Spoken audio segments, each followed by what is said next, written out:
नरक धारीए नकली निरंकारी जिहड़े ने ਉਹ ਗੁਰਬਾਣੀ ਦਾ ਸਿੱਖ ਇਤਿਹਾਸ ਦਾ ਸਿੱਖ ਧਰਮ ਦਾ ਬਹੁਤ ਨਿੰਦਿਆ ਕਰ ਰਹੇ ਨੇ ਤੇ ਇੱਥੇ ਵਿਸਾਖੀ ਵਾਲੇ ਦਿਨ ਸਮੁੱਚਾ ਸਿੱਖ ਜਗਤ ਅੱਜ ਖਾਲਸਾ ਪੰਥ ਦੀ ਸਾਧਨਾ ਦਾ ਦਿਹਾੜਾ ਮਨਾ ਰਿਹਾ ਕਿ ਇਸ ਚੀਜ਼ ਨੂੰ ਆਪਣੀ ਸਰਕਾਰ ਦੇ ਹੁੰਦਿਆਂ ਰੋਕਣਾ ਚਾਹੀਦਾ।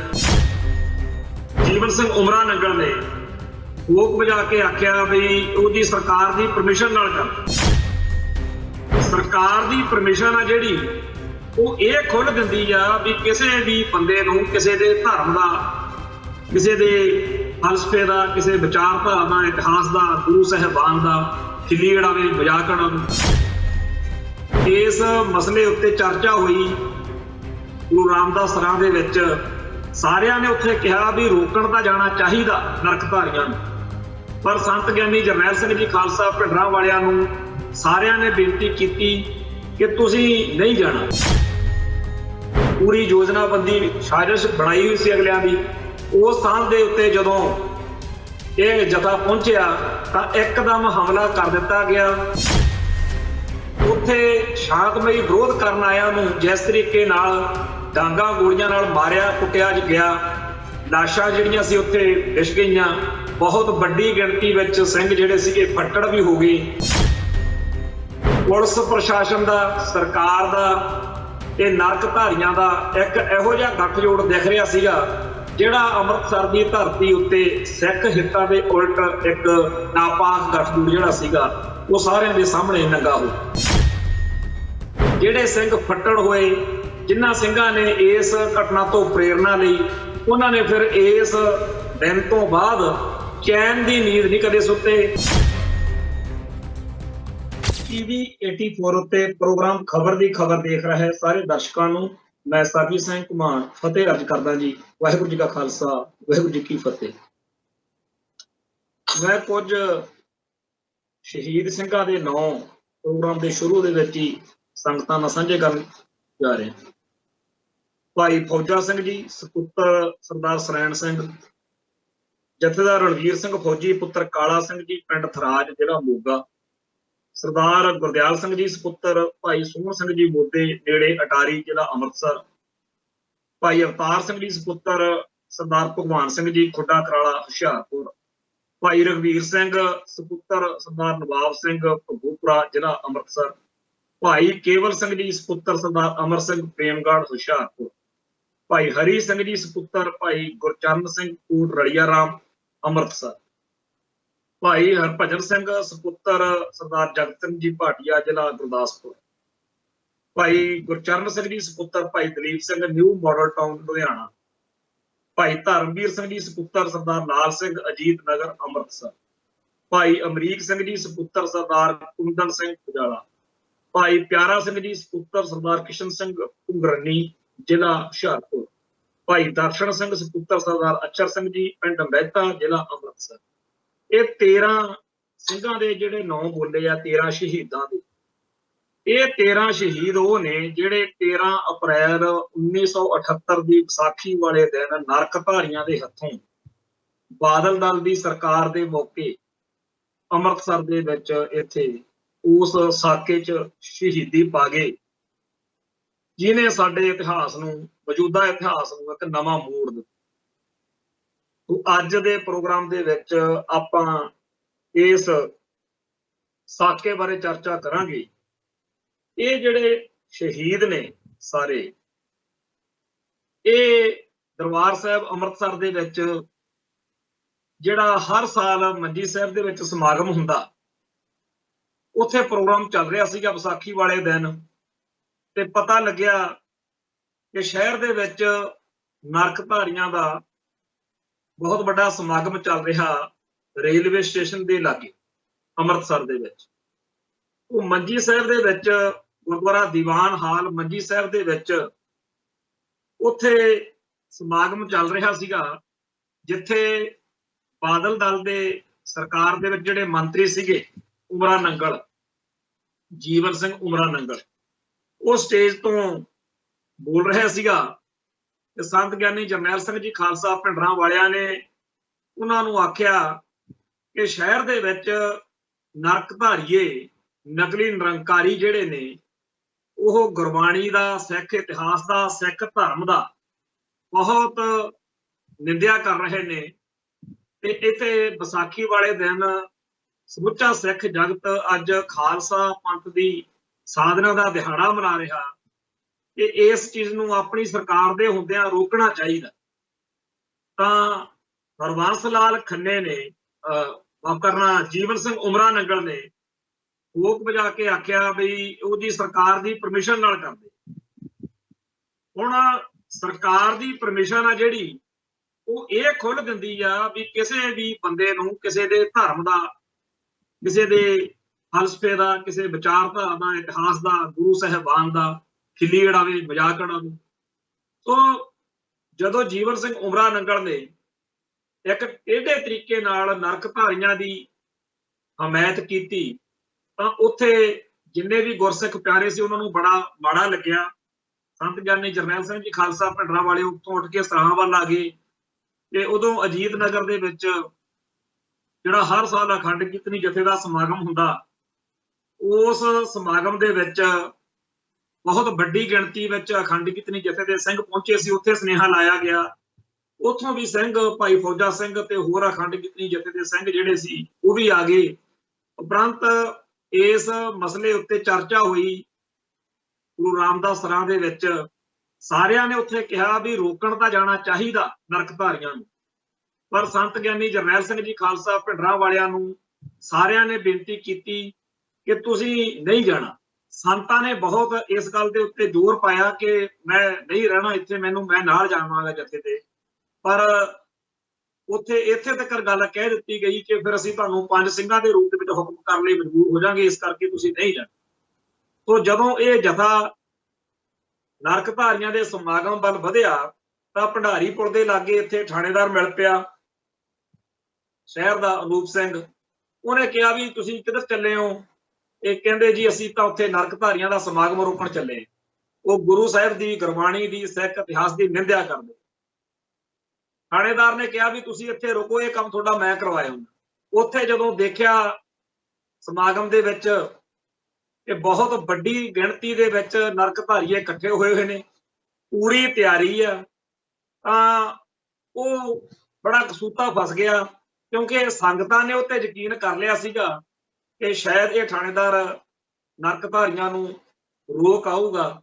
ਪਰ ਉਨੇ ਟਾਈਮ ਦੇ ਵਿੱਚ ਸੰਗਤਾਂ ਵੀ ਜੋਸ਼ ਵਿੱਚ ਅੱਗੇ ਵਧਣ ਲੱਗ ਪਈਆਂ ਕਿ ਇੱਕ ਖਾਸ ਥਾਂ ਦੇ ਉੱਤੇ ਜਿੱਥੇ ਪਹਿਲਾਂ ਮਿਥਿਆ ਹੋਇਆ ਸੀਗਾ, ਪੂਰੀ ਯੋਜਨਾਬੰਦੀ ਸਾਜ਼ਿਸ਼ ਬਣਾਈ ਹੋਈ ਸੀ ਅਗਲਿਆਂ ਦੀ, ਉਸ ਥਾਂ ਦੇ ਉੱਤੇ ਜਦੋਂ ਇਹ ਜਥਾ ਪਹੁੰਚਿਆ ਤਾਂ ਇੱਕਦਮ ਹਮਲਾ ਕਰ ਦਿੱਤਾ ਗਿਆ ਕਿ ਸਿੱਖ ਸੰਗਤਾਂ ਤਾਂ ਸਿਰਫ ਇੱਕ ਸ਼ਾਂਤਮਈ ਰੋਸ ਪ੍ਰੋਟੈਸਟ ਕਰਨ ਦੇ, ਵਿਰੋਧ ਕਰਨ ਦੇ ਹਿਸਾਬ ਨਾਲ ਆਈਆਂ ਸੀ। ਉੱਥੇ ਸ਼ਾਂਤਮਈ ਵਿਰੋਧ ਕਰਨ ਆਇਆਂ ਨੂੰ ਜਿਸ ਤਰੀਕੇ ਨਾਲ ਡਾਂਗਾਂ ਗੋਲੀਆਂ ਨਾਲ ਮਾਰਿਆ ਕੁੱਟਿਆ ਗਿਆ, ਲਾਸ਼ਾਂ ਜਿਹੜੀਆਂ ਸੀ ਉੱਥੇ ਵਿਛ ਗਈਆਂ, ਬਹੁਤ ਵੱਡੀ ਗਿਣਤੀ ਵਿੱਚ ਸਿੰਘ ਜਿਹੜੇ ਸੀਗੇ ਫੱਟੜ ਵੀ ਹੋ ਗਏ। ਤੋਂ ਉਸ ਮੌਕੇ ਪੁਲਿਸ ਪ੍ਰਸ਼ਾਸਨ ਦਾ, ਸਰਕਾਰ ਦਾ ਤੇ ਨਰਕਧਾਰੀਆਂ ਦਾ ਇੱਕ ਇਹੋ ਜਿਹਾ ਗੱਠਜੋੜ ਦਿਖ ਰਿਹਾ ਸੀਗਾ ਜਿਹੜਾ ਅੰਮ੍ਰਿਤਸਰ ਦੀ ਧਰਤੀ ਉੱਤੇ ਸਿੱਖ ਹਿੱਤਾਂ ਦੇ ਉਲਟ ਇੱਕ ਨਾਪਾਕ ਗੱਠਜੋੜ ਜਿਹੜਾ ਸੀਗਾ ਉਹ ਸਾਰਿਆਂ ਦੇ ਸਾਹਮਣੇ ਨੰਗਾ ਹੋ। ਸੋ 13 ਸਿੰਘਾਂ ਦੀ ਸ਼ਹਾਦਤ ਇਸ ਤਰੀਕੇ ਨਾਲ ਹੋਈ ਜਿਹਨੇ ਇੱਕ ਸੰਘਰਸ਼ ਦਾ ਮੁੱਢ ਬੰਨਿਆ। ਤੇ ਇਸ ਮੌਕੇ ਜਿਹੜੇ ਸਿੰਘ ਫੱਟੜ ਹੋਏ, ਜਿਨ੍ਹਾਂ ਸਿੰਘਾਂ ਨੇ ਇਸ ਘਟਨਾ ਤੋਂ ਪ੍ਰੇਰਨਾ ਲਈ, ਉਹਨਾਂ ਨੇ ਫਿਰ ਇਸ ਦਿਨ ਤੋਂ ਬਾਅਦ ਚੈਨ ਦੀ ਨੀਂਦ ਨਹੀਂ ਕਦੇ ਸੁੱਤੇ।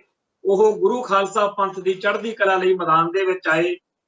13 ਅਪ੍ਰੈਲ 1978 ਦੇ ਸ਼ਹੀਦਾਂ ਦੇ ਖੂਨ ਨੇ ਜਿਹੜੀ ਇੱਕ ਖਾਲਸਾ ਪੰਥ ਨੂੰ ਨਵੀਂ ਦਿਸ਼ਾ ਤੇ ਦਸ਼ਾ ਬਖਸ਼ੀ, ਉਹ ਅੱਜ ਤੱਕ ਜਾਰੀ ਹੈ। ਹੁਣ ਆਪਾਂ ਇਸ ਪਾਸੇ ਵੱਲ ਆਈਏ ਕਿ ਇਹ ਨਕਲੀ ਨਿਰੰਕਾਰੀ ਜਾਂ ਨਰਕਧਾਰੀਏ ਕੌਣ ਨੇ। ਇੱਕ ਤਾਂ ਅਸਲੀ ਨਿਰੰਕਾਰੀ ਸੀਗੇ ਜਿਹੜੇ ਗੁਰੂ ਆਸ਼ੇ ਅਨੁਸਾਰ ਸਿੱਖ ਧਰਮ ਦਾ ਪ੍ਰਚਾਰ ਹੀ ਕਰਦੇ ਸੀ, ਇੱਕ ਅਸਲੀ ਨਿਰੰਕਾਰੀ ਲਹਿਰ ਵੀ ਹੋਈ। ਇੱਕ ਨਕਲੀ ਨਿਰੰਕਾਰੀ ਜਿਹੜੇ ਸੀਗੇ ਉਹ ਵੀ ਸੀਗੇ ਜਿਨ੍ਹਾਂ ਨੇ, ਜਿਵੇਂ ਖਾੜਕੂ ਲਹਿਰ ਮੌਕੇ ਬਹੁਤ ਸਾਰੇ ਕੈਟ ਤੇ ਟਾਊਟ ਬੰਦੇ ਜਿਹੜੇ ਸੀਗੇ ਉਹ ਖਾੜਕੂਆਂ ਵਰਗੇ, ਸਿੰਘਾਂ ਵਰਗੇ, ਜੁਝਾਰੂਆਂ ਵਰਗੇ ਭੇਸ ਦੇ ਵਿੱਚ ਸਰਗਰਮ ਹੋ ਕੇ ਲੋਕਾਂ ਨੂੰ ਲੁੱਟਦੇ ਸੀ, ਠੱਗੀਆਂ ਮਾਰਦੇ ਸੀ ਤੇ ਲੋਕਾਂ ਦਾ ਇਸ ਤਰੀਕੇ ਦਾ ਵਿਚਾਰ ਬਣ ਜਾਂਦਾ ਸੀ ਕਿ ਜੁਝਾਰੂ ਬੜੇ ਮਾੜੇ, ਲਹਿਰ ਦੀ ਬਦਨਾਮੀ ਕਰਾਉਂਦੇ ਸੀ। ਇਵੇਂ ਜਿਹੜੇ ਨਰਕਧਾਰੀ ਜਾਂ ਨਕਲੀ ਨਿਰੰਕਾਰੀ ਨੇ, ਇਹਨਾਂ ਨੇ ਜਿੱਥੇ ਸਿੱਖਾਂ ਵਰਗਾ ਰੂਪ ਸਰੂਪ ਨੌ, ਉੱਥੇ ਨਾਲ ਦੀ ਨਾਲ ਗੁਰਬਾਣੀ ਦਾ, ਗੁਰੂ ਗ੍ਰੰਥ ਸਾਹਿਬ ਦਾ ਤੇ ਹੋਰ ਚੀਜ਼ਾਂ ਦਾ ਸ਼ੁਰੂ ਵਿੱਚ ਉਲਟ ਆਸਰਾ ਲਿਆ। ਫਿਰ ਜਦੋਂ ਦੁਕਾਨਦਾਰੀ ਚੱਲ ਪਈ, ਫਿਰ ਇਹਨਾਂ ਨੇ ਸਾਰੇ ਲੋਕਾਂ ਨੂੰ, ਜਿਹੜੇ ਉਹਨਾਂ ਦੇ ਪੈਰੋਕਾਰ ਬਣੇ, ਉਹਨਾਂ ਨੂੰ ਸਿੱਖੀ ਅਤੇ ਹੋਰ ਧਰਮਾਂ ਦੇ ਸਾਰਿਆਂ ਦੇ ਉਲਟ ਕਰਨਾ ਚਾਹਿਆ। ਖਾਸ ਤੌਰ ਤੇ ਇੱਕ ਕਿਤਾਬ ਅਵਤਾਰ ਬਾਣੀ ਜਿਹੜੀ ਆ ਲਿਖਾਈ, ਜਿਹਦੇ ਵਿੱਚ ਹੈ ਤਾਂ ਸਾਰੇ ਧਰਮਾਂ ਦੇ ਖਿਲਾਫ ਹੀ, ਪਰ ਸਿੱਖ ਇਤਿਹਾਸ ਨੂੰ, ਸਿੱਖ ਫਲਸਫੇ ਨੂੰ, ਸਿੱਖ ਧਰਮ ਨੂੰ ਵਿਸ਼ੇਸ਼ ਤੌਰ ਤੇ ਟਾਰਗੇਟ ਜਿਹੜਾ ਹੈ ਉਹ ਕੀਤਾ ਗਿਆ। ਕਿਉਂਕਿ ਭਾਰਤੀ ਹਕੂਮਤ ਦਾ 1947 ਮੌਕੇ ਇਹ ਏਜੰਡਾ ਬਣ ਗਿਆ ਸੀ ਕਿ ਸਿੱਖੀ ਨੂੰ ਕਮਜ਼ੋਰ ਕਰਨ ਵਾਲੇ ਜਿਹੜੇ ਸੈਕਟ ਨੇ ਉਹ ਉਭਾਰਨੇ। ਤੋਂ ਬਹੁਤ ਸਾਰੇ ਡੇਰੇ, ਦੇਹਧਾਰੀ ਗੁਰੂ ਡੰਮ ਵਾਲੇ, ਸਾਧ ਬਾਬੇ ਤੇ ਬਹੁਤ ਸਾਰੀਆਂ ਇਹੋ ਜਿਹੀਆਂ ਧਿਰਾਂ ਧੜੇ ਖੜੇ ਕੀਤੇ ਗਏ ਤੇ ਇਵੇਂ ਦਾ ਹੀ ਇੱਕ ਧੜਾ ਇਹ ਨਕਲੀ ਨਿਰੰਕਾਰੀ ਸੀਗੇ। ਜਿਹੜੇ ਅਸਲੀ ਨਿਰੰਕਾਰੀ ਨੇ ਉਹ ਅੱਜ ਵੀ ਗੁਰੂ ਪੰਥ ਦੇ ਨਾਲ ਖੜੇ ਆ, ਪਰ ਇਹ ਜਿਹੜੇ ਨਕਲੀ ਨਿਰੰਕਾਰੀ ਸੀਗੇ, ਗੁਰਬਚਨੇ ਹੋਣੀ, ਅਵਤਾਰ ਬਾਣੀ ਵਾਲਾ ਅਵਤਾਰ, ਬੂਟਾ ਸਿੰਘ, ਇਹ ਸਾਰੀ ਕਹਾਣੀ ਇੱਕ ਵੱਖਰੀ ਕਹਾਣੀ ਸੀ।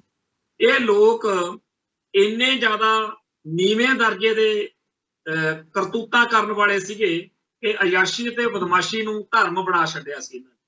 ਜਿੰਨਾ ਸਮਾਜ ਦਾ ਗਰਕਿਆ ਹੋਇਆ ਤੇ ਨਖਿੱਧ ਕੰਮ ਆ, ਉਹ ਸਾਰਾ ਕਰਨ ਕਰਾਉਣ ਨੂੰ ਇਹ ਕਹਿੰਦੇ ਸੀ ਜੀ ਇਹ ਧਾਰਮਿਕ ਕੰਮ ਨੇ। ਤੋਂ ਜਦੋਂ ਇਹਨਾਂ ਨੇ ਅੰਮ੍ਰਿਤਸਰ ਦੇ ਵਿੱਚ ਇਹ ਜਿਹੜਾ ਸਿੱਖਾਂ ਦਾ ਏਡਾ ਭਾਰੀ ਕਤਲੇਆਮ ਹੋਇਆ ਬਾਦਲ ਸਰਕਾਰ ਦੇ ਹੁੰਦਿਆਂ, ਉਸ ਤੋਂ ਪਹਿਲਾਂ ਘੱਟੋ ਘੱਟ 100 ਵਾਰ ਥਾਂ ਥਾਂ ਦੇ ਉੱਤੇ ਇਹਨਾਂ ਦੀ ਹਾਰ ਹੋਈ। ਪੰਜਾਬ ਦੇ ਵਿੱਚ ਪਿਛਲੇ 20 ਸਾਲ ਤੋਂ, 1978 ਤੋਂ ਪਿੱਛੋਂ 20 ਸਾਲ ਪਹਿਲਾਂ ਲਗਾਤਾਰ ਥਾਂ ਥਾਂ ਦੇ ਉੱਤੇ ਇਹਨਾਂ ਨੂੰ ਭਜਾਇਆ ਗਿਆ। ਥਾਂ ਥਾਂ ਦੇ ਉੱਤੇ ਲੋਕਾਂ ਨੇ ਇਹਨਾਂ ਦੀ ਮਿੱਟੀ ਪਲੀਤ ਕੀਤੀ, ਲੋਕਾਂ ਨੇ ਇਹਨਾਂ ਨੂੰ ਲਾਹਣਤਾਂ ਪਾਈਆਂ ਔਰ ਇਹਨਾਂ ਦੇ ਜਿਹੜੇ ਪੁੱਠੇ ਚੱਜ ਸੀ ਉਹਨਾਂ ਦੀ ਗੱਲ ਕਰਕੇ ਇਹਨਾਂ ਨੂੰ ਦਰਕਾਰਿਆ ਗਿਆ। ਪਰ ਇਹ ਲੋਕ ਸਰਕਾਰ ਦੀ ਸ਼ਹਿ ਉੱਤੇ, ਸਿੱਖ ਹੋਮਲੈਂਡ ਦੇ ਵਿੱਚ, ਪੰਜਾਬ ਦੇ ਵਿੱਚ, ਜਿੱਥੇ ਚੱਪੇ ਚੱਪੇ ਉੱਤੇ ਸਿੱਖ ਸ਼ਹੀਦਾਂ ਦਾ ਖੂਨ ਡੁੱਲਿਆ ਹੋਇਆ, ਉੱਥੇ ਇਹਨਾਂ ਨੇ ਗੈਣ ਮਿੱਥ ਕੇ ਸਿੱਖੀ ਉੱਤੇ ਹਮਲੇ ਕੀਤੇ ਤਾਂ ਕਿ ਸਿੱਖ ਭੜਕਣ ਤੇ ਖੂਨ ਖਰਾਬਾ ਹੋਵੇ। ਜਦੋਂ ਹਕੂਮਤ ਦੀ ਸ਼ਹਿ ਹੋਵੇ ਉਦੋਂ ਹੀ ਇਹੋ ਜਿਹੇ ਕਰਤੂਤਾਂ ਕਰਨ ਦਾ ਹੌਸਲਾ ਪੈਂਦਾ। ਆਮ ਬੰਦੇ ਨੂੰ ਤਾਂ ਪਤਾ ਹੁੰਦਾ ਕਿ ਜੇ ਮੈਂ ਕਿਸੇ ਦੇ ਧਰਮ ਦੇ ਉੱਤੇ ਹਮਲਾ ਕਰਾਂਗਾ, ਗੁਰੂ ਸਾਹਿਬਾਨ ਦੀ ਸ਼ਾਨ ਦੇ ਖਿਲਾਫ ਬੋਲਾਂਗਾ, ਤਾਂ ਲਾਜ਼ਮੀ ਪ੍ਰਤੀਕਿਰਿਆ ਹੋਵੇਗੀ। ਇਹ ਇੰਨੇ ਗਰਕੇ ਹੋਏ ਸੀਗੇ ਕਿ ਇਹਨਾਂ ਨੇ ਸਿੱਖ ਨੈਤਿਕਤਾ ਨੂੰ, ਸਿੱਖ ਫਲਸਫੇ ਨੂੰ, ਸਿੱਖ ਇਤਿਹਾਸ ਨੂੰ ਕਲੰਕਿਤ ਕਰਨ ਲਈ ਬਹੁਤ ਹੀ ਹੋਸ਼ੀਆਂ ਕਾਰਵਾਈਆਂ ਕੀਤੀਆਂ।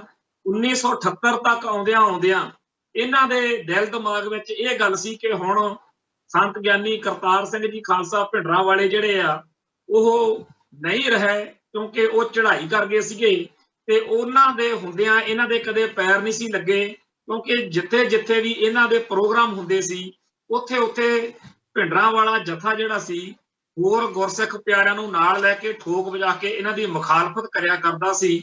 ਤੇ ਜਿੱਥੇ ਜਿੱਥੇ ਵੀ ਟੱਕਰ ਲੱਗਦੀ ਸੀ, ਸਿੱਧੀ ਟੱਕਰ ਦੇ ਵਿੱਚ ਇਹ ਸਕਿੰਟ ਲਾਉਂਦੇ ਸੀ ਭੱਜਣ ਲਈ।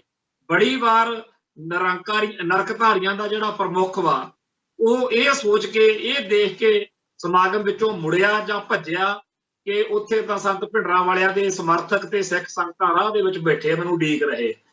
ਤੇ ਇਹੋ ਜਿਹੇ ਮਾਹੌਲ ਦੇ ਵਿੱਚ ਦਿੱਲੀ ਦਰਬਾਰ ਦੀਆਂ ਖੁਸ਼ੀਆਂ ਲੈਣ ਦੇ ਲਈ ਬਹੁਤ ਸਾਰੇ ਇਹੋ ਜਿਹੇ ਅਫਸਰ ਜਿਹੜੇ ਬੇਸ਼ੱਕ ਸਿੱਖਾਂ ਦੇ ਘਰੇ ਜੰਮੇ ਪਰ ਉਹਨਾਂ ਨੇ ਆਪਦੇ ਆਪ ਨੂੰ ਨਿਰੰਕਾਰੀਆਂ ਨਾਲ ਜੋੜ ਲਿਆ। ਉਹਨਾਂ ਦੇ ਵਿੱਚੋਂ ਜਿਹੜਾ ਨਿਰੰਜਨ ਸਿੰਘ DC ਤੇ ਇੱਕ ਉਦੋਂ ਪੰਜਾਬ ਦਾ ਮੁੱਖ ਸਕੱਤਰ ਹੁੰਦਾ ਸੀ ਹਰਦੇਵ ਸਿੰਘ ਛੀਨਾ, ਇਹਨਾਂ ਦੀ ਜਿਵੇਂ ਏਜੰਸੀਆਂ ਨੇ ਡਿਊਟੀ ਲਾਤੀ ਹੋਵੇ ਕਿ ਤੁਸੀਂ ਹਰ ਹੀਲੇ ਨਰਕਧਾਰੀਆਂ ਦੇ ਸਮਾਗਮ ਕਰਾਉਣੇ ਆ। ਸੋ ਅੰਮ੍ਰਿਤਸਰ ਦਾ 1978 ਵਾਲਾ ਸਮਾਗਮ ਆ ਜਿਹੜਾ ਉਹ ਕਰਵਾਉਣ ਦੀ ਮੁੱਖ ਜ਼ਿੰਮੇਵਾਰੀ ਜਿਹੜੀ ਆ ਉਹ ਲਾਲਾ ਜਗਤਨ ਰਹਿਣ, ਹਰਬੰਸ ਲਾਲ ਖੰਨਾ, ਨਰਕਧਾਰੀਆਂ ਦਾ ਚੀਫ ਕਮਾਂਡਰ ਜਿਹੜਾ ਪ੍ਰਤਾਪ ਸਿੰਘ, ਪੰਜਾਬ ਦਾ ਮੁੱਖ ਸਕੱਤਰ ਹਰਦੇਵ ਸਿੰਘ ਛੀਨਾ ਤੇ ਨਿਰੰਜਨ ਸਿੰਘ DC। ਇਹ ਤੋਂ ਉੱਪਰ ਸਰਦਾਰ ਪ੍ਰਕਾਸ਼ ਸਿੰਘ ਬਾਦਲ ਜਿਹੜੇ ਪੰਜਾਬ ਦੇ ਮੁੱਖ ਮੰਤਰੀ ਸੀ ਉਸ ਟਾਈਮ, ਜੇ ਉਹ ਚਾਹੁੰਦੇ ਤਾਂ ਬਿਲਕੁਲ ਇਜਾਜ਼ਤ ਨਾ ਦਿੰਦੇ ਕਿ ਪੰਜਾਬ ਦੇ ਵਿੱਚ ਖਾਲਸਾ ਸਾਜਨਾ ਵਾਲੇ ਦਿਨ ਜਦੋਂ ਸਾਰਾ ਸਿੱਖ ਜਗਤ ਵਿਸਾਖੀ ਦੇ ਇਸ ਮੌਕੇ ਉੱਤੇ ਸਾਰੇ ਗੁਰਧਾਮਾਂ ਦੇ ਵਿੱਚ ਥਾਂ ਥਾਂ ਦੇ ਉੱਤੇ ਇਕੱਠੇ ਹੋਏ ਹੁੰਦੇ ਆ ਸਿੱਖ ਸੰਗਤਾਂ, ਉਸ ਮੌਕੇ ਇਸ ਨਰਕਧਾਰੀਆਂ ਨੂੰ ਪ੍ਰੋਗਰਾਮ ਕਰਨ ਦੀ ਆਗਿਆ ਨਹੀਂ ਦੇਣੀ ਚਾਹੀਦੀ, ਕਿਉਂਕਿ ਇਹਨਾਂ ਦਾ ਪਹਿਲਾਂ ਘੱਟੋ ਘੱਟ 20 ਸਾਲ ਤੋਂ ਸਿੱਖਾਂ ਨਾਲ ਕਲੈਸ਼ ਤੁਰਿਆ ਹੁੰਦਾ। ਪਰ ਸਰਦਾਰ ਪ੍ਰਕਾਸ਼ ਸਿੰਘ ਬਾਦਲ ਤਾਂ ਹੁਣ ਵੀ ਇਹੋ ਜਿਹੇ ਕੁੱਤੇ ਕੰਮ ਕਰਦੇ ਆ। ਹੁਣੇ ਜਦੋਂ ਉਹਨਾਂ ਦੀ ਸਰਕਾਰ ਸੀ ਤਾਂ ਲੁਧਿਆਣੇ ਦੇ ਵਿੱਚ ਆਸ਼ੂਤੋਸ਼ ਭਈਏ ਦਾ ਪ੍ਰੋਗਰਾਮ ਕਰਾਉਣ ਦੇ ਲਈ ਸਿੱਖ ਸੰਗਤਾਂ ਉੱਤੇ ਗੋਲੀਆਂ ਚਲਾਈਆਂ ਤੇ ਭਾਈ ਦਰਸ਼ਨ ਸਿੰਘ ਲਹਾਰਾ ਉੱਥੇ ਸਾਡੇ ਅੱਖਾਂ ਦੇ ਸਾਹਮਣੇ ਸ਼ਹੀਦ ਹੋਏ। ਅਸੀਂ ਉਸ ਸਾਕੇ ਦੇ ਵਿੱਚ ਮੌਕੇ ਤੇ ਮੌਜੂਦ ਸੀ। ਇਵੇਂ ਹੀ ਮਲੋਟ ਦੇ ਵਿੱਚ ਆਸ਼ੂਤੋਸ਼ ਦਾ ਸਮਾਗਮ ਕਰਾਉਣ ਦੇ ਲਈ ਗੋਲੀ ਚੱਲੀ। ਹੋਰਨਾਂ ਥਾਵਾਂ ਦੇ ਉੱਤੇ ਵੀ ਹੁਣ ਤੁਹਾਡੇ ਸਾਹਮਣੇ ਆ ਕਿ ਬਰਗਾੜੀ ਦੇ ਵਿੱਚ ਜਦੋਂ ਬੇਅਦਬੀ ਹੋਈ ਤਾਂ ਡੇਰਾ ਸਰਸਾ ਵਾਲਿਆਂ ਦਾ ਪੱਖ ਪੂਰਨ ਲਈ ਬਾਦਲ ਸਾਹਿਬ ਨੇ ਸਮੇਧ ਸੈਣੀ ਨਾਮੀ ਬੁੱਚੜ ਨੂੰ ਨਾਲ ਲਾ ਕੇ, ਉਮਰਾ ਨੰਗਲ ਨੂੰ ਨਾਲ ਲਾ ਕੇ, ਚਰਨਜੀਤ ਸ਼ਰਮੇ ਵਰਗਿਆਂ ਨੂੰ ਨਾਲ ਲਾ ਕੇ ਕਿਵੇਂ ਸਿੱਖਾਂ ਉੱਤੇ ਗੋਲੀ ਚਲਾਈ। ਸੋ ਬਾਦਲ ਸਾਹਿਬ ਦੀ ਜਿਹੜੀ ਇਹ ਫਿਤਰਤ ਆ ਕਿ ਸਿੱਖੀ ਦੇ ਹਰੇਕ ਦੁਸ਼ਮਣ ਨੂੰ ਸਰਪ੍ਰਸਤੀ ਦੇਣੀ ਆ ਤੇ ਸਿੱਖਾਂ ਉੱਤੇ ਗੋਲੀਆਂ ਚਲਵਾਉਣੀਆਂ ਨੇ, ਇਸੇ ਹਿਸਾਬ ਦੇ ਨਾਲ 1978 ਵਿੱਚ ਵਾਪਰਿਆ। ਤੇ ਨਹੀਂ ਤਾਂ ਜੇਕਰ ਅੰਦਰ ਮਾੜਾ ਮੋਟਾ ਸਿੱਖੀ ਦਾ ਕਣ ਹੁੰਦਾ ਤਾਂ ਸੋਚਦੇ ਕਿ ਮੈਂ ਇਹਨਾਂ ਪੰਥ ਦੁਖੀਆਂ ਨੂੰ ਅੰਮ੍ਰਿਤਸਰ ਦੀ ਧਰਤੀ ਉੱਤੇ ਪ੍ਰੋਗਰਾਮ ਕਰਨ ਦੀ ਇਜਾਜ਼ਤ ਕਿਉਂ ਦੇ ਰਿਹਾ। ਤੇ ਉਸ ਮੌਕੇ ਜਦੋਂ ਇਹਨਾਂ ਨੇ ਵਿਸਾਖੀ ਮੌਕੇ ਪ੍ਰੋਗਰਾਮ ਕੀਤਾ ਤਾਂ ਸ਼ਹਿਰ ਦੇ ਵਿੱਚ ਇਹਨਾਂ ਨੇ ਆਪਦੇ ਵੱਲੋਂ ਜਲੂਸ ਕੱਢਣਾ ਸੀਗਾ ਨਰਕਧਾਰੀਆਂ ਨੇ, ਜਿਹਦੇ ਵਿੱਚ ਜਿਹੜੇ 7 ਸਿਤਾਰੇ ਸਾਜਣ ਦਾ ਇੱਕ ਪਖੰਡ ਕੀਤਾ ਵੀ ਜਿਵੇਂ ਗੁਰੂ ਸਾਹਿਬ ਨੇ ਦਸ਼ਮੇਸ਼ ਪਾਤਸ਼ਾਹ ਨੇ 5 ਪਿਆਰੇ ਸਾਜੇ, ਅਸੀਂ 7 ਸਿਤਾਰੇ ਸਾਜਣ। 7 ਜਿਹੜੇ ਸਿਤਾਰੇ ਸਾਜੇ ਉਹਨਾਂ ਦੇ ਨਾਂ ਬਾਬਾ ਦੀਪ ਸਿੰਘ, ਭਾਈ ਮਨੀ ਸਿੰਘ, ਭਾਈ ਮਤੀ ਦਾਸ ਜੀ, ਭਾਈ ਸਤੀ ਦਾਸ ਜੀ, ਭਾਈ ਦਿਆਲ ਦਾਸ ਜੀ, ਬਾਬਾ ਬੁੱਢਾ ਜੀ, ਭਾਈ ਗੁਰਦਾਸ ਜੀ। ਮਤਲਬ ਸਿੱਖ ਇਤਿਹਾਸ ਦੀਆਂ ਨਾਮਵਰ ਸ਼ਖਸੀਅਤਾਂ ਦੇ ਨਾਂ ਦੇ ਉੱਤੇ ਕਿਹਾ ਕਿ 7 ਸਿਤਾਰੇ ਸਾਜੇ ਆ। ਤੇ ਜਿਵੇਂ ਆਪਣੇ ਨਗਰ ਕੀਰਤਨ ਦੇ ਵਿੱਚ 5 ਪਿਆਰੇ ਖੜੇ ਕੀਤੇ ਜਾਂਦੇ ਆ, ਉਵੇਂ 7 ਸਿਤਾਰੇ ਜਿਹੜੇ ਨੇ ਉਹ ਜਿਹੜੇ ਸੀਗੇ ਖੜੇ ਕੀਤੇ। ਦੂਜੀ ਇੱਕ ਹੋਰ ਗੱਡੀ ਦੇ ਵਿੱਚ ਪਾਲਕੀ ਜਿਹੜੀ ਆ ਰਥ ਜਿਹਾ ਬਣਾਇਆ ਗਿਆ, ਜਿਹਦੇ ਵਿੱਚ ਜਿਹੜੇ 2 ਸੋਫੇ ਰੱਖੇ ਗਏ ਜਿਨ੍ਹਾਂ ਦੇ ਉੱਤੇ ਨਰਕਧਾਰੀ ਪ੍ਰਮੁੱਖ ਨੇ ਤੇ ਦੂਜੇ ਤੇ ਉਹਦੀ ਜਨਾਨੀ ਨੇ, ਉਹਦੀ ਘਰਵਾਲੀ ਨੇ ਬਹਿਣਾ ਸੀ। ਦੋਨੇ ਪਾਸੇ ਉਸ ਟਰਾਲੀ ਦੇ ਰਥ ਦੇ ਗੁਰੂ ਸਾਹਿਬਾਨ ਦੀ ਸ਼ਾਨ ਦੇ ਖਿਲਾਫ ਬੇਹੱਦ ਨੀਚ ਤੇ ਭੜਕਾਊ ਸ਼ਬਦਾਵਲੀ ਲਿਖੀ ਹੋਈ ਸੀ।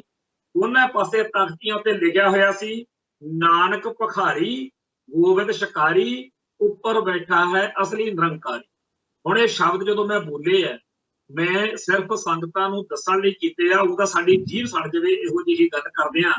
ਜੇਕਰ ਨਰਕਧਾਰੀਆਂ ਦੀਆਂ ਲਿਖਤਾਂ ਦੇ ਵਿੱਚੋਂ ਉਹ ਸਾਰੇ ਸ਼ਬਦ ਬੋਲਣੇ ਪੈ ਜਾਣ, ਪੜ੍ਹਨੇ ਪੈ ਜਾਣ, ਤਾਂ ਇੱਕ ਜਿਹੜਾ ਸ਼ਰਧਾਵਾਨ ਸਿੱਖ ਆ ਉਹਦਾ ਮਨ ਬਹੁਤ ਦੁਖੀ ਹੁੰਦਾ। ਇਸ ਕਰਕੇ ਅਸੀਂ ਉਹ ਸਾਰੀਆਂ ਜਿਹੜੀਆਂ ਲਾਈਨਾਂ ਜਿਹੜੀਆਂ ਉਹਦੀ ਅਵਤਾਰ ਬਾਣੀ 'ਚ ਜਾਂ ਉਹਨਾਂ ਦੇ ਹੋਰ ਥਾਵਾਂ ਤੇ ਆ, ਉਹ ਇਸ ਪ੍ਰੋਗਰਾਮ 'ਚ ਜਾਂ ਕਿਸੇ ਵੀ ਬੋਲਣ ਤੋਂ ਗਰੇਜ ਕਰਦੇ ਆ। ਪਰ ਕਿਉਂਕਿ ਕਈ ਵਾਰ ਲੋਕ ਕਹਿੰਦੇ ਆ ਜੀ ਇਹੋ ਜਿਹੀ ਕਿਹੜੀ ਗੱਲ ਸੀ, ਸਾਨੂੰ ਪਤਾ ਹੋਣਾ ਚਾਹੀਦਾ। ਭਾਈ ਬਹੁਤ ਹੀ ਜ਼ਿਆਦਾ ਨੀਵੇਂ ਦਰਜੇ ਦੇ ਜਿਹੜੇ ਸੀਗੇ ਇਹ ਲੋਕ ਸੀਗੇ ਜਿਨ੍ਹਾਂ ਨੇ ਕੋਈ ਕਸਰ ਨਹੀਂ ਛੱਡੀ ਗੁਰੂ ਸਾਹਿਬਾਨ ਅਤੇ ਸਿੱਖ ਫਲਸਫੇ ਦੇ ਉੱਤੇ ਹਮਲੇ ਕਰਨ ਵਾਲੇ। ਉਹ ਜਿਹੜੇ ਇਹਨਾਂ ਨੇ ਸੋਫੇ ਵਿੱਚ ਰੱਖ ਕੇ ਉਹਦੇ ਉੱਤੇ ਨੀਵੇਂ ਦਰਜੇ ਦੇ ਇਹੋ ਜਿਹੇ ਬੋਲ ਲਿਖੇ, ਉਹਦੇ ਵਿੱਚ ਜਿੱਥੇ ਇਹਨੇ ਨਕਲੀ ਨਿਰੰਕਾਰੀ ਨੇ ਬਹਿਣਾ ਸੀ ਪ੍ਰਮੁੱਖ ਨੇ, ਉੱਥੇ ਲਿਖਿਆ ਇਹ ਮਾਲਕ ਮੇਰੀ ਪੀਰੀ ਦਾ, ਇਹ ਮਾਲਕ ਸਾਰੀ ਤਾਕਤ ਦਾ। ਮਤਲਬ ਕਿ ਇਹ ਜਿਹੜਾ ਵਚਨਾ ਹੈ ਨਰਕਧਾਰੀ ਪ੍ਰਮੁੱਖ, ਇਹ ਕਹਿੰਦੇ ਜੀ ਅੱਲਾ ਗੌਡ ਆ, ਰੱਬ ਆ, ਇਹ ਪ੍ਰਮਾਤਮਾ ਵਾ, ਇਹ ਸਿਰਜਣਹਾਰਾ ਧਰਤੀ ਦਾ। ਤਾਂ 7 ਸਿਤਾਰੇ ਜਿਹੜੇ ਸੀ ਅਖੌਤੀ ਉਹ ਮੂਹਰੇ ਖੜੇ ਕਰ ਲਏ, 5 ਪਿਆਰਿਆਂ ਵਾਂਗੂ ਉਹਨਾਂ ਦੇ ਵਸਤਰ ਪਹਿਨਾਏ ਤੇ ਗੱਡੀ ਦੇ ਮੂਹਰੇ ਬੈਂਡ ਬਾਜਾ ਤੇ ਬੈਂਡ ਬਾਜੇ ਦੇ ਨਾਲ ਅੱਧ ਨੰਗੀਆਂ ਕੁੜੀਆਂ ਨੱਚਦੀਆਂ ਜਾ ਰਹੀਆਂ ਸੀ। ਇਹ ਬੀ ਬਲਾਕ ਵਾਲੇ ਥਾਂ ਤੋਂ ਜਦੋਂ ਗੁਰਦੁਆਰਾ ਜਿਹੜਾ ਲੋਹਗੜ੍ਹ ਸਾਹਿਬ, ਦਰਵਾਜ਼ਾ ਲੋਹਗੜ੍ਹ ਸਾਹਿਬ ਆ ਅੰਮ੍ਰਿਤਸਰ, ਇੱਥੇ ਲੋਹਗੜ੍ਹ ਦਰਵਾਜ਼ਾ ਕਹਿੰਦੇ ਆ, ਉਧਰ ਜਦੋਂ ਤੁਰਿਆ ਤਾਂ ਲੋਕਾਂ ਨੂੰ ਭੁਲੇਖਾ ਲੱਗੇ, ਕਿਉਂਕਿ ਵਿਸਾਖੀ ਵਾਲੇ ਦਿਨਾਂ ਦੇ ਵਿੱਚ ਨਗਰ ਕੀਰਤਨ ਨਿਕਲਦੇ ਆ, ਸਿੱਖ ਸਮਝਦਾ ਹੈਗਾ ਕਿ ਨਗਰ ਕੀਰਤਨ ਆ ਰਿਹਾ, ਪਰ ਇਹਨਾਂ ਦਾ ਜਲੂਸ ਸੀਗਾ। ਤੇ ਇਹ ਬਹੁਤ ਸਾਰੇ ਸਿੱਖਾਂ ਨੇ ਇਸ ਭੁਲੇਖੇ ਵਿੱਚ ਕਿ ਨਗਰ ਕੀਰਤਨ ਆ ਰਿਹਾ ਕੋਈ, ਇਧਰ ਨੂੰ ਧਿਆਨ ਦੇਣਾ ਸ਼ੁਰੂ ਕਰਤਾ। ਪਰ ਜਦੋਂ ਉਹਨਾਂ ਨੇ ਦੇਖਣਾ ਕਿ ਇਹ ਤਾਂ ਮੂਹਰੇ ਨੰਗੀਆਂ ਨੱਚੀਆਂ ਅੱਧ ਨੰਗੀਆਂ ਜਨਾਨੀਆਂ ਨੱਚ ਰਹੀਆਂ ਨੇ नरकधारी प्रमुख ਉਹਦੇ ਵਿੱਚ ਬੈਠਾ ਤੇ ਟਰਾਲੀ ਦੇ ਉੱਤੇ ਰੱਥ ਦੇ ਉੱਤੇ ਕਿੰਨੇ ਮਾੜੇ ਸ਼ਬਦ ਲਿਖੇ ਹੋਏ ਨੇ। ਬਹੁਤ ਲੋਕ ਜਿਹੜੇ ਆ ਇਸ ਗੱਲੋਂ ਬੇਬਲ ਹੋਏ, ਮਨ ਬੜਾ ਦੁਖੀ ਹੋਇਆ ਤੇ ਇਹ ਸਾਰਾ ਕੁਝ ਸਰਕਾਰ ਦੀ ਸਰਪ੍ਰਸਤੀ ਹੇਠ ਹੋ ਰਿਹਾ ਸੀ। ਸਰਦਾਰ ਪ੍ਰਕਾਸ਼ ਸਿੰਘ ਬਾਦਲ ਦਾ ਰਾਜ ਹੋਵੇ, ਅੰਮ੍ਰਿਤਸਰ ਸ਼ਹਿਰ ਹੋਵੇ ਤੇ ਜਿੱਥੇ ਸਿੱਖ ਆਪਦੇ ਖਾਲਸਾ ਪੰਥ ਦੀ ਸਾਧਨਾ ਦਾ ਦਿਹਾੜਾ ਮਨਾ ਰਹੇ ਹੋਣ, ਉੱਥੇ ਪੰਜਾਬ ਦਾ ਮੁੱਖ ਸਕੱਤਰ ਹਰਦੇਵ ਸਿੰਘ ਛੀਨਾ ਤੇ ਨਿਰੰਜਨ ਸਿੰਘ ਡੀਸੀ ਇਹ ਇੱਥੇ ਇਹ ਸਾਰੀ ਕਰਤੂਤ ਕਰਾਉਣ। ਹਰਬੰਸ ਲਾਲ ਖੰਨਾ, ਨਾਰਾ ਜਗਤ ਨਾਰਾਇਣ ਤੇ ਚੀਫ ਕਮਾਂਡਰ ਪ੍ਰਤਾਪ ਸਿੰਘ ਜਿਹੜਾ ਨਰਕਧਾਰੀਆਂ ਦਾ ਸੀ, ਇਹਨਾਂ ਨੇ ਰਲ ਮਿਲ ਕੇ ਉਸ ਦਿਨ ਇੱਥੇ ਸਿੱਖ ਜਜ਼ਬਾਤਾਂ ਨੂੰ ਭੜਕਾਉਣ ਵਾਲੀ ਇਹ ਕਰਤੂਤ ਜਿਹੜੀ ਸੀ ਇਸ ਕਰਕੇ ਕੀਤੀ ਕਿਉਂਕਿ ਉਹਨਾਂ ਨੂੰ ਪਤਾ ਸੀ ਕਿ ਇੱਥੇ ਅਖੰਡ ਕੀਰਤਨੀ ਜਥੇ ਵਾਲੇ ਵੀ ਪਹੁੰਚੇ ਹੋਏ ਨੇ, ਇੱਥੇ ਦਮਦਮੀ ਟਕਸਾਲ ਵਾਲੇ ਵੀ ਪਹੁੰਚੇ ਹੋਏ ਨੇ ਤੇ ਪਿੰਡਾਂ ਸ਼ਹਿਰਾਂ ਚੋਂ ਆਮ ਸ਼ਰਧਾਲੂ ਸੰਗਤਾਂ ਵੀ ਪਹੁੰਚੀਆਂ ਹੋਈਆਂ ਨੇ। ਸੋ ਇਹ ਗੱਲ ਜਦੋਂ ਸੰਤ ਗਿਆਨੀ ਜਰਨੈਲ ਸਿੰਘ ਜੀ ਖਾਲਸਾ ਭਿੰਡਰਾਂ ਵਾਲਿਆਂ ਨੂੰ, ਹੋਰ ਗੁਰਸਿੱਖ ਪਿਆਰਾਂ ਨੂੰ ਪਤਾ ਲੱਗੀ ਤਾਂ ਸੁਭਾਵਿਕ ਤੌਰ ਦੇ ਉੱਤੇ ਉਹਨਾਂ ਨੇ ਦੀਵਾਨ ਅਸਥਾਨ ਮੰਜੀ ਸਾਹਿਬ ਜਿੱਥੇ ਦੀਵਾਨ ਲੱਗਦੇ ਆ, ਉੱਥੇ ਮੌਕੇ ਦੇ ਅਕਾਲੀ ਲੀਡਰ ਜੀਵਨ ਸਿੰਘ ਉਮਰਾ ਨੰਗਲ ਨੂੰ ਕਿਹਾ ਕਿ ਇਹ ਚੀਜ਼ ਰੋਕਣੀ ਚਾਹੀਦੀ ਆ। ਇਹ ਪਹਿਲਾਂ ਵੀ ਜਿੱਥੇ ਜਿੱਥੇ ਇਹਨਾਂ ਦੇ ਪ੍ਰੋਗਰਾਮ ਹੋਏ ਆ ਉੱਥੇ ਸੰਗਤਾਂ ਜਾਂਦੀਆਂ ਰਹੀਆਂ, ਰੋਕਦੀਆਂ ਰਹੀਆਂ ਨੇ ਤੇ ਇਹਨਾਂ ਨੂੰ ਪ੍ਰਸ਼ਾਸਨ ਰੋਕਣ ਜਾਂਦਾ ਸੀ ਤੇ ਇਸ ਵਾਰ ਤੁਸੀਂ ਇਹਨਾਂ ਨੂੰ ਕਿਉਂ ਨਹੀਂ ਰੋਕਦੇ?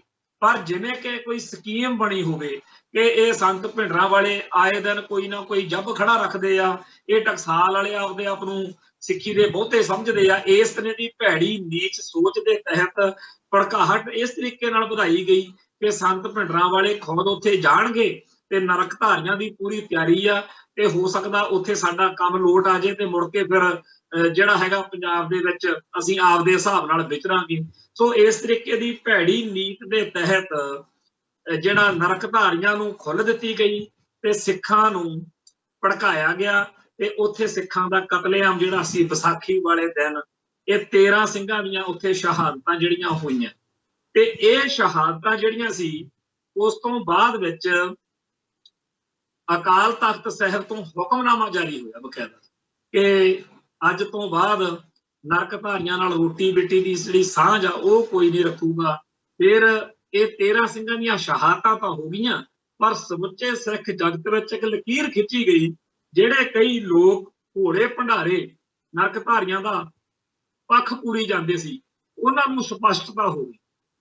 ਜਿਵੇਂ ਆ ਡੇਰਾ ਸਰਸੇ ਵਾਲਿਆਂ ਨੇ ਬਹੁਤ ਲੋਕਾਂ ਨੂੰ ਭਰਮਾਇਆ ਹੋਇਆ ਸੀ ਪਰ ਜਿੱਦਣ ਕੋਟਕਪੂਰੇ ਬਰਗਾੜੀ ਕਾਂਡ ਹੋ ਗਿਆ ਉਸ ਤੋਂ ਬਾਅਦ ਵਿੱਚ ਆਮ ਲੋਕਾਂ ਦੇ ਵਿੱਚ ਇਹ ਗੱਲ ਸਿੱਧ ਸਿੱਧੀ ਚਲੀ ਗਈ ਕਿ ਜਿਹੜੇ ਸਾਹਿਬ ਸ੍ਰੀ ਗੁਰੂ ਗ੍ਰੰਥ ਸਾਹਿਬ ਦੇ ਸਰੂਪਾਂ ਦੀ ਬੇਅਦਬੀ ਕਰਵਾ ਸਕਦੇ ਆ ਇਹੋ ਜਿਹੇ ਲੋਕਾਂ ਨਾਲ ਕੀ ਸੰਬੰਧ ਰੱਖਣਾ। ਸੋ ਜਿਹੜਾ ਪਾਪ ਆ, ਜਿਹੜਾ ਕਪਟ ਆ, ਜਿਹੜਾ ਮਾੜੀ ਚੀਜ਼ ਆ, ਉਹ ਸਿੰਘਾਂ ਦੇ ਖੂਨ ਡੁੱਲੇ ਬਗੈਰ ਗੱਲ ਬਣਦੀ। ਸੋ ਇਸ ਵਾਰ ਫੇਰ ਸਿੰਘਾਂ ਦਾ ਖੂਨ ਡੁੱਲਿਆ ਤੇ ਇੱਕ ਜਿਹੜੀ ਉਹੀ ਚੀਜ਼ ਜਿਹੜੀ 1978 ਦੇ ਸਾਕੇ ਚੋਂ ਨਿਕਲੀ ਸੀ ਉਹ ਫੇਰ ਪ੍ਰਚੰਡ ਹੋਈ ਆ ਤੇ ਜਦੋਂ ਨਰਕਧਾਰੀਆਂ ਨੂੰ ਪੰਥ ਵਿੱਚੋਂ ਇਹ ਹੁਕਮਨਾਮਾ ਕਰਕੇ ਇਹਨਾਂ ਨਾਲ ਰੋਟੀ ਬਿੱਟੀ ਦੀ ਸਾਂਝ ਰੱਖਣ ਖਿਲਾਫ ਹੁਕਮਨਾਮਾ ਜਾਰੀ ਹੋ ਗਿਆ ਤਾਂ ਉਧਰੋਂ ਇੱਕ ਮੁਕੱਦਮਾ ਬਣਿਆ ਜਿਸ ਦੇ ਵਿੱਚ ਸਰਦਾਰ ਪ੍ਰਕਾਸ਼ ਸਿੰਘ ਬਾਦਲ ਦੀ ਸਰਕਾਰ ਨੇ ਪੂਰਾ ਜ਼ੋਰ ਲਾ ਕੇ ਇਹੋ ਜਿਹਾ ਮੁਕੱਦਮਾ ਬਣਾਇਆ ਕਿ ਸਾਰੇ ਦੇ ਸਾਰੇ ਜਿਹੜੇ ਇਹ ਪਾਪੀ ਨੇ ਗੁਰਵਚਨੇ ਹੁਣੀ ਇਹ ਬਰੀ ਹੋ ਜਾਣ। ਗੁਰਵਚਨਾ ਨਰਕਧਾਰੀਆ ਇਹਨੂੰ ਖੁਦ ਸਰਕਾਰੀ ਗੱਡੀ ਵਿੱਚ ਪੰਜਾਬ ਤੋਂ ਕੱਢਿਆ ਗਿਆ ਤੇ ਹਰ ਹਰਬਾ ਕੀਤਾ ਗਿਆ ਕਿ ਇਹਨਾਂ ਨੂੰ ਬਚਾਇਆ ਜਾਵੇ। ਜਿਵੇਂ ਹੁਣ ਜਦੋਂ ਡੇਰਾ ਸਰਸੇ ਵਾਲਿਆਂ ਨੇ ਕਰਤੂਤ ਕੀਤੀ ਉਦੋਂ ਬਾਦਲ ਨੇ ਉਹਨਾਂ ਨੂੰ ਬਚਾਉਣ ਤੇ ਲੱਕ ਬੰਨਿਆ ਹੋਇਆ ਸੀ, ਉਵੇਂ ਹੀ ਜਿਹੜਾ 1978 ਚ ਕੀਤਾ ਗਿਆ। ਸੋ 13 ਅਪ੍ਰੈਲ 1978 ਨੂੰ ਜਿਹੜੇ 13 ਸਿੰਘ ਸ਼ਹੀਦ ਹੋਏ ਉਹਨਾਂ ਸਾਰਿਆਂ ਨੂੰ ਅਦਾਲਤ ਨੇ ਫਿਰ ਆਖਰ ਬਰੀ ਕਰ ਦਿੱਤਾ ਤੇ ਜਦੋਂ 13 ਸਿੰਘਾਂ ਦੀ ਸ਼ਹਾਦਤ ਹੋਈ ਹੋਵੇ ਤੇ ਉਹ ਸ਼ਰੇਆਮ ਚੜਾ ਰਹੇ ਹੋਣ ਕਿ ਤੁਹਾਡੇ 6ਵੇਂ ਪਾਤਸ਼ਾਹ ਨੇ ਤਾਂ 52 ਰਾਜੇ ਮਹਾਰਾਜੇ ਜਿਹੜੇ ਸੀ ਕੈਦ ਗਵਾਲੀਅਰ ਦੇ ਕਿਲੇ ਚ ਉਹ ਛੁਡਵਾਏ ਸੀ। ਸਾਡੇ ਨਿਰੰਕਾਰੀ ਪ੍ਰਮੁੱਖ ਜਿਹੜਾ ਹੈ ਗੁਰਵਚਨਾ ਉਹਦੇ ਚ ਸ਼ਕਤੀ ਵੱਧਦਾ, ਉਹ ਸਾਨੂੰ 62 ਬੰਦਿਆਂ ਨੂੰ ਛੁਡਵਾ ਕੇ, ਕਿਉਂਕਿ 62 ਬੰਦੇ ਸੀ ਉਸ ਦੱਸਦੇ ਆ ਵੀ ਨਾਲ ਜਿਹੜੇ ਉਸ ਟਾਈਮ ਸੀਗੇ ਜਿਹੜੇ ਦੋਸ਼ੀ ਪਾਪੀ ਉਹਨਾਂ ਨੂੰ ਛੁਡਾ। ਸੋ ਇਹੋ ਜਿਹੇ ਮਾਹੌਲ ਦੇ ਵਿੱਚ ਸਿੱਖਾਂ ਦੇ ਕੋਲ ਕੋਈ ਰਾਹ ਨਹੀਂ ਸੀ ਬਚਿਆ ਕਿਉਂਕਿ ਇਸ ਤੋਂ ਪਹਿਲਾਂ 1979 ਦੇ ਵਿੱਚ ਬਾਦਲ ਸਰਕਾਰ ਨੇ ਇੱਕ ਹੋਰ ਚੰਦ ਚਾੜਿਆ ਸੀ। 1979 ਦੇ ਵਿੱਚ ਸ਼੍ਰੋਮਣੀ ਕਮੇਟੀ ਦੀਆਂ ਵੋਟਾਂ ਆ ਗਈਆਂ। ਉਹਨਾਂ ਚੋਣਾਂ ਦੇ ਵਿੱਚ ਬਿਆਸ ਹਲਕੇ ਦੇ ਵਿੱਚੋਂ ਸੰਤ ਗਿਆਨੀ ਕਰਤਾਰ ਸਿੰਘ ਜੀ ਖਾਲਸਾ ਭਿੰਡਰਾਂਵਾਲਿਆਂ ਦੇ ਸਪੁੱਤਰ ਭਾਈ ਅਮਰੀਕ ਸਿੰਘ ਨੇ ਚੋਣ ਲੜਨੀ ਸੀ ਬਿਆਸ ਹਲਕੇ ਦੀ। ਉਹਨਾਂ ਨੂੰ ਹਰਾਉਣ ਦੇ ਲਈ ਉਮਰਾ ਨੰਗਲ ਨੂੰ, ਜਿਹੜਾ ਕਿ ਸਰਕਾਰ 'ਚ ਮੰਤਰੀ ਸੀ, ਉਹਨੂੰ ਜਾਣ ਕੇ ਮੈਦਾਨ ਵਿੱਚ ਲਿਆਂਦਾ ਗਿਆ ਬਾਦਲ ਸਰਕਾਰ ਵੱਲੋਂ। ਤੇ ਇੱਥੇ ਸਿੱਖਾਂ ਦੀਆਂ ਵੋਟਾਂ ਸਿਰਫ ਉਹਨਾਂ ਦੀਆਂ ਰਹਿਣ ਦਿੱਤੀਆਂ ਗਈਆਂ ਜਿਹੜੇ ਉਮਰਾ ਨੰਗਲ ਨੂੰ ਵੋਟ ਪਾ ਸਕਣ। ਤੇ ਇਹ ਕਹਿ ਦਿੱਤਾ ਗਿਆ ਕਿ ਜਿਹੜੀਆਂ ਚੋਣ ਪ੍ਰਚਾਰ ਵਾਲੀਆਂ ਗੱਡੀਆਂ ਭਾਈ ਅਮਰੀਕ ਸਿੰਘ ਦਾ ਪ੍ਰਚਾਰ ਕਰਨ ਵਾਲੀਆਂ ਗੱਡੀਆਂ ਨੇ, ਉਹਨਾਂ ਨੂੰ ਤੇਲ ਨਾ ਦਿੱਤਾ ਜਾਵੇ। ਤੇ ਇੱਥੇ ਨਰਕਧਾਰੀਆਂ ਦੀਆਂ ਜਿੰਨੀਆਂ ਵੋਟਾਂ ਸੀ ਉਹ ਲੈਣ ਲਈ ਚਿੱਠੀ ਤੱਕ ਲੈ ਜਾਂਦੀ ਉੱਥੋਂ ਜਾ ਕੇ। ਤੇ ਇਹੋ ਜਿਹੀਆਂ ਗੱਲਾਂ ਉਮਰਾ ਨੰਗਲ ਨੇ ਸਟੇਜ ਤੋਂ ਕੀਤੀਆਂ, ਜਿਨ੍ਹਾਂ ਦਾ ਲਾਹਾ ਨਰਕਧਾਰੀਆਂ ਨੇ ਉਸ ਕੇਸ ਵਿੱਚ ਉੱਥੇ ਲਿਆ। ਤੇ ਜਿਹੜਾ ਲਾਲਾ ਜਗਤ ਨਾਰਾਇਣ ਉਹਨੇ ਵੀ ਪੂਰੀ ਠੋਕ ਕੇ ਇਹਦੀ ਮਦਦ ਕੀਤੀ। ਤੇ ਭਾਈ ਅਮਰੀਕ ਸਿੰਘ ਨੂੰ ਟਕਸਾਲ ਨੂੰ ਨੀਵਾਂ ਦਿਖਾਉਣ ਦੇ ਲਈ, ਇਹਨਾਂ ਨੇ ਉਹਨੂੰ ਹਰਾਉਣ ਦੇ ਲਈ ਜੋ ਕੁਝ 1979 ਚ ਕੀਤਾ, ਉਹਦਾ ਤਾਂ ਇੱਕ ਪੱਖ ਤਾਂ ਸਿਰਫ ਇਹ ਆ ਕਿ ਭਾਈ ਅਮਰੀਕ ਸਿੰਘ ਨੂੰ ਹਰਾਇਆ ਤੇ ਉਮਰਾ ਨੰਗਲ ਨੂੰ ਜਿਤਾਇਆ। ਪਰ ਦੂਜੀ ਕਰਤੂਤ ਇਹ ਆ ਕਿ ਉਮਰਾ ਨੰਗਲ, ਬਾਦਲ ਦਲ ਤੇ ਲਾਲਾ ਜਗਤ ਨਾਰਾਇਣ, ਇਹਨਾਂ ਨੇ ਜਿਹੜਾ ਨਰਕਧਾਰੀਆਂ ਖਿਲਾਫ ਕੇਸ ਚੱਲਦਾ ਸੀ, ਉਹਦੇ ਵਿੱਚ ਵੀ ਇਸ ਵੋਟਾਂ ਦੇ ਚੋਣਾਂ ਦੇ ਦੌਰਾਨ ਉਹ ਕੁਝ ਕੀਤਾ ਜਿਹਦੇ ਨਾਲ ਉਹਨਾਂ ਨੂੰ ਲਾਹਾ ਮਿਲਿਆ ਤੇ ਉਹ ਸਾਰੇ ਦੇ ਸਾਰੇ ਬਰੀ ਹੋਏ। ਸੋ ਲਾਲਾ ਜਗਤ ਨਾਰਾਇਣ, ਉਮਰਾ ਨੰਗਲ, ਬਾਦਲ, ਨਰਕਧਾਰੀਏ, ਇਹ ਸਾਰਿਆਂ ਨੇ ਰਲ ਮਿਲ ਕੇ ਗੁਰੂ ਮਾਨਿਓ ਗ੍ਰੰਥ ਦੇ ਸਿਧਾਂਤ ਉੱਤੇ ਖੜੇ ਸਿੱਖਾਂ ਦੇ ਖਿਲਾਫ ਭੁਗਤ ਕੇ ਜੋ ਪਾਪ ਕਮਾਇਆ, ਅੱਜ ਉਹ ਤੁਹਾਡੇ ਸਾਹਮਣੇ ਆ, ਸਾਰੇ ਸੰਗਤ ਦੇ ਸਾਹਮਣੇ ਆ ਕਿ ਇਹਨਾਂ ਨੇ ਕੀ ਖੱਟਿਆ ਤੇ ਕੀ ਗਵਾਇਆ। ਗੁਰੂ ਦੇ ਪਿਆਰੇ ਸਿੱਖ, ਉਹ 13 ਸਿੰਘ ਜਿਹੜੇ ਸ਼ਹੀਦ ਹੋ ਗਏ, ਅੱਜ ਉਹਨਾਂ ਦੀ ਗੱਲ ਕਿਉਂ ਛੇੜੀ? ਪ੍ਰੋਗਰਾਮ ਦਾ ਸਮਾਂ ਸੀਮਿਤ ਹੁੰਦਾ, ਜਿੰਨੀ ਕੁ ਮੋਟੀ ਗੱਲ ਹੋ ਸਕੇ ਕਰਨ ਦਾ ਯਤਨ ਕਰੀਦਾ। ਉਹਦੇ ਵਿੱਚ ਅੱਜ ਗੱਲ ਛੇੜਨ ਦਾ ਇਹ ਆ ਕਿ ਅੱਜ ਦੀ ਸਿੱਖ ਜਵਾਨੀ ਨੂੰ ਉਹਨਾਂ ਸਿੰਘਾਂ ਦੇ ਬਾਰੇ ਪਤਾ ਹੋਵੇ। ਅੱਜ ਕੁਝ ਦਿਨ ਵਿਚਾਲੇ ਰਹਿੰਦੇ ਆ, ਜਿਹੜੇ ਸਾਡੇ ਭੈਣ ਭਰਾ ਇਹ ਪ੍ਰੋਗਰਾਮ ਨੂੰ ਦੇਖਦੇ ਆ, ਜੇ ਉਹ ਚਾਹਣਗੇ ਤਾਂ ਉਹਨਾਂ ਸਿੰਘਾਂ ਦੀ ਯਾਦ ਵਿੱਚ ਕਿ 13 ਅਪ੍ਰੈਲ 1978 ਦੇ ਸਿੰਘਾਂ ਦੀ ਯਾਦ ਵਿੱਚ ਅਸੀਂ ਆਪਦੇ ਨੇੜੇ ਗੁਰਦੁਆਰਾ ਸਾਹਿਬ 'ਚ ਕੋਈ ਸਮਾਗਮ ਵੀ ਕਰਾ ਲਈਏ। ਕਿਉਂਕਿ ਪਿਛਲੇ 40, 50, 30, 35 ਸਾਲਾਂ ਦੇ ਵਿੱਚ ਬਾਦਲ ਦਲ ਨੇ, ਭਾਰਤ ਸਰਕਾਰ ਨੇ ਤੇ ਹੋਰ ਬਹੁਤ ਸਾਰੀਆਂ ਧਿਰਾਂ ਨੇ ਰਲ ਮਿਲ ਕੇ ਇਹਨਾਂ ਸਿੰਘਾਂ ਦੀਆਂ ਸ਼ਹਾਦਤਾਂ ਨੂੰ ਭੁਲਾਉਣ ਤੇ ਲੱਕ ਬੰਨਿਆ ਹੋਇਆ। ਪਰ ਇਹ ਸਿੰਘਾਂ ਦੀਆਂ ਸ਼ਹਾਦਤਾਂ ਜਿਹੜੀਆਂ ਨੇ ਅਜੋਕੇ ਸਿੱਖ ਸੰਘਰਸ਼ ਦੀ ਨੀਂਹ ਆ। ਇੱਥੋਂ ਹੀ ਸਾਰੀ ਅੱਜ ਦੀ ਖਾਲਿਸਤਾਨ ਦੀ ਜਿਹੜੀ ਜੰਗ ਆ ਉਹ ਸ਼ੁਰੂ ਹੋਈ ਸੀ। ਸੋ ਮੈਂ ਇਸ ਪ੍ਰੋਗਰਾਮ ਦੇ ਰਾਹੀਂ ਸਾਰੇ ਸੰਸਾਰ ਵਿੱਚ ਬੈਠੇ ਹੋਏ ਜਿਹੜੇ ਭੈਣ ਭਰਾ ਸਾਡੇ ਪ੍ਰੋਗਰਾਮ ਸੁਣ ਰਹੇ ਹਨ, ਉਹਨੂੰ ਬੇਨਤੀ ਕਰਦਾ ਕਿ 13 ਅਪ੍ਰੈਲ 1978 ਦੇ ਸ਼ਹੀਦਾਂ ਦੀ ਯਾਦ ਵਿੱਚ ਜਿਵੇਂ ਵੀ ਹੋ ਸਕੇ ਕੋਈ ਸਮਾਗਮ ਕਰੋ, ਆਪਦੇ ਨੇੜੇ ਤੇੜੇ, ਆਪਦੇ ਪਰਿਵਾਰ ਦੇ ਵਿੱਚ ਇਹਨਾਂ ਸਿੰਘਾਂ ਦੀਆਂ ਜਿਹੜੀਆਂ ਫੋਟੋਆਂ ਨੇ ਉਹ ਕੱਢ ਕੇ ਗੂਗਲ ਤੋਂ ਸਰਚ ਮਾਰ ਕੇ ਇਸ ਸਾਕੇ ਬਾਰੇ ਬੱਚਿਆਂ ਨੂੰ ਦੱਸੋ। ਤੇ ਵੱਧ ਤੋਂ ਵੱਧ ਜਿਹੜੇ ਕਥਾਕਾਰ, ਰਾਗੀ, ਢਾਡੀ, ਕਵੀਸ਼ਰ ਨੇ, ਉਹਨਾਂ ਨੂੰ ਪ੍ਰੇਰਨਾ ਦੇਵੋ ਕਿ ਭਾਈ ਸਾਨੂੰ ਜਿੱਥੇ ਤੁਸੀਂ ਵਿਸਾਖੀ ਵਾਲੇ ਦਿਨ ਦੀ ਇਹ ਦਾਸਤਾਨ ਸੁਣਾਉਣੀ ਆ ਕਿ ਕਿਵੇਂ ਕਲਗੀਧਰ ਸ਼ਹਿਨਸ਼ਾਹ ਨੇ ਖਾਲਸਾ ਪੰਥ ਦੀ ਸਾਜਨਾ ਕੀਤੀ, ਕਿਵੇਂ ਸਾਨੂੰ 1919 ਦਾ ਜਲਿਆਂਵਾਲੇ ਬਾਗ ਦਾ ਸਾਕਾ ਤੁਸੀਂ ਦੱਸਣਾ। ਉੱਥੇ ਸਾਨੂੰ ਇਹ ਵੀ ਜ਼ਰੂਰ ਦੱਸੋ ਕਿ 13 ਅਪ੍ਰੈਲ 1978 ਵਾਲੇ ਦਿਨ ਕਿਹੜੇ ਸਿੰਘਾਂ ਨੇ ਕਿੱਥੇ ਸ਼ਹਾਦਤ ਪਾਈ ਤੇ ਕੀ ਉਹ ਕਹਾਣੀ ਸੀ। ਸੋ ਇਸ ਬੇਨਤੀ ਦੇ ਨਾਲ ਹੀ ਅੱਜ ਇੱਥੇ ਸਮਾਪਤੀ ਕਰਦੇ ਹਾਂ। ਫਿਰ ਮਿਲਾਂਗੇ। ਨਾਨਕ ਨਾਮ ਚੜ੍ਹਦੀ ਕਲਾ, ਤੇਰੇ ਭਾਣੇ ਸਰਬੱਤ ਦਾ ਭਲਾ। ਵਾਹਿਗੁਰੂ ਜੀ ਕਾ ਖਾਲਸਾ, ਵਾਹਿਗੁਰੂ ਜੀ ਕੀ ਫਤਿਹ।